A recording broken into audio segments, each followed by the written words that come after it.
প্রিয় দর্শক, আমরা দেখতে পাচ্ছি যে কুমিল্লা আদর্শ সদর উপজেলার সভাপতি বিএনপি সভাপতি রেজাউল করিমকে কিন্তু থানায় জিজ্ঞাসাবাদের জন্য কিন্তু আনা হয়েছে।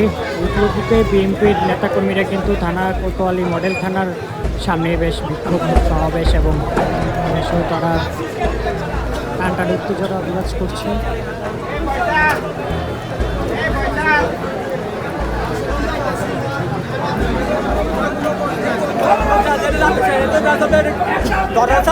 তারা চাঁদাবাজিকে তারা না ধরবো, বাবা মানুষে ধরে নিয়ে যাবো। আমলিকে আমলে সাহস করতে পারেন না, দলকে ধরে নিয়ে আসবো। আর এখন আমরা দল ক্ষমতা, হ্যাঁ, যারা আমলিকে দালালি করছে তারা রাজাদেরকে সহযোগিতা করে মামলা করতেছে। আমরা সব আমরা বুঝি না, আমরা বয়স কি কম হচ্ছে, এটা সযত্ন পাবে রাজাদেরকে নির্বাচন করবে। কুমিল্লা দিয়ে রাজাদের নেতা হতে পারে না, রাজাদের অবিলম্বে মুক্তি চায়, নইলে কুমিল্লা শহর অচল করে দেওয়া হবে ইনশাল্লাহ।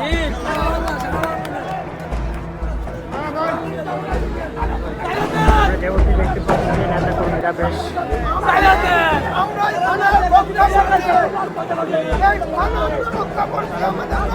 এবং করিমকে মুক্তির দাবিতে কিন্তু বেশ থানার সামনে নেতাকর্মীরা হাজির হয়েছে এবং এর পাশে